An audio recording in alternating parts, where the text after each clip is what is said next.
Hello guys, and once again welcome to my channel Accounting Fun. So in my last videos I have discussed you about the assets and liabilities and equity, right? So we will be today discussing about the depreciation, which is a kind of a charge which is being charged on fixed assets. So let us discuss and see what is depreciation and how does it works. So depreciation is basically a process of allocating the cost of property, plant, and equipment as an expense in a systematic and rational manner to those period expected to benefit from the use of asset. What does this mean? So basically what happens that whatever your fixed assets are, say in the form of furniture, property, plant, equipment, anything, building, land, those are in a tangible form.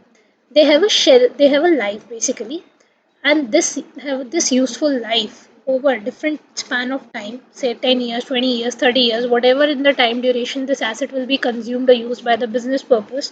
On this there is a charge which is being implied, and that charge is called as depreciation. So by till the time you're utilizing benefits from that asset, you charge that. That is called as depreciation.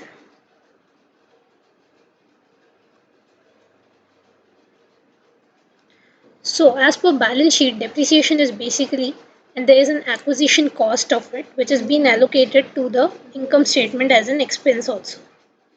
So depreciation in balance sheet is basically deducted from the asset value, and in income statement is shown as an expense.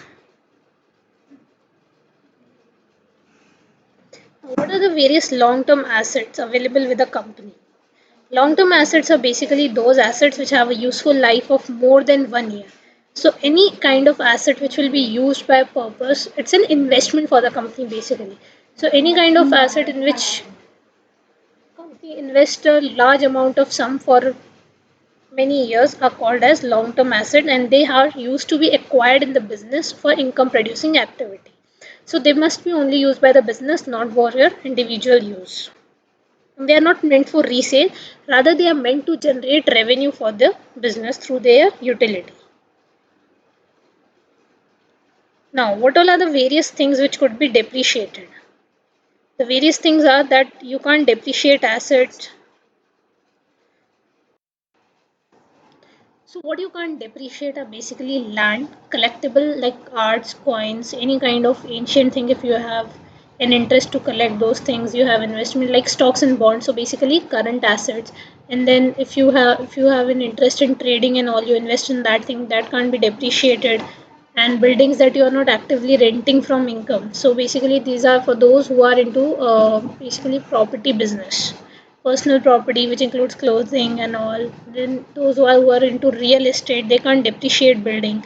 Any property placed in service and used for less than 1 year. So anything which is used for business purposes to generate revenue, or simply I say fixed assets or long term assets, can only be depreciated. And one more thing here, while land can't be depreciated, now you would ask me that earlier you have told us that land could be depreciated. So what happens? Land is one of those assets which value increases as the time passes by. So that's why land is always appreciated rather than depreciating.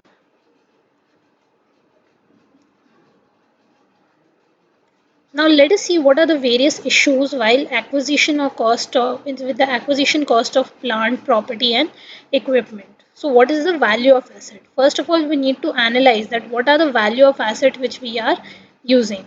So let us see what does this value of asset mean. So this value of asset mean that any kind of cost which is included, or any kind of expense which is incurred to acquire an asset, to place it in its operating place, installation cost, preparing it for use, any cash discounts allowed. So that all consider the value of asset, or basically cost of asset. In this basically now you need to consider a depreciable life of asset also, that is within how much time period that asset is going to be depreciated, and what is going to be its salvage value. So what is basically salvage value? Salvage value is that value at which you will resale it when or you will sell it when it will be of no use to you. So basically the estimated life after that, when you are going to sell it, that consider the salvage value of asset. Now let us see how do we consider this depreciation into business, or how do we calculate this depreciation. So there are two methods of considering this depreciation. So let us see what are the different methods of calculating this depreciation. So the first one is straight line method. What is the straight line? It simply, the name simply suggests straight line. So what you do, simply you put the value on the, simply you put the depreciation on the asset's value. Suppose you buy it for 5 lakh a machine. So every time you will charge 10% depreciation on this 5 lakh only. So every year you will be giving a straight line depreciation of 50,000 rupees, which will be deducted from the life of the asset. Now, the straight line value method depreciation is calculated through this formula, that is the cost minus salvage value divided by useful life in years.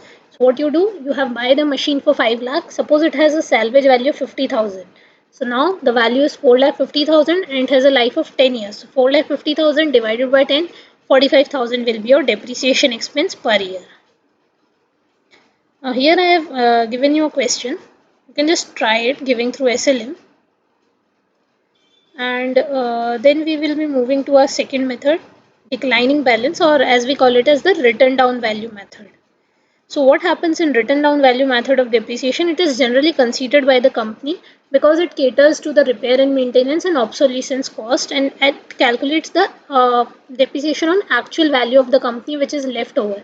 Every year it doesn't charge on the purchase cost. So that's why it's more relevant, because it gives the actual value of the asset for us. So what to do? Suppose let's take back our example. You brought a machinery for 4 lakhs, say, and now you will be charging 10% depreciation. So 40,000. So next year it will have a remaining value of 3 lakh 60,000. Now the 10% will be charged on this 3 lakh 60,000 and the depreciation will be 36,000. So what will be the remaining life now? It will be 3,24,000. So on this 3,24,000 again you will charge this depreciation. So in this manner you are going to calculate in the written down value method.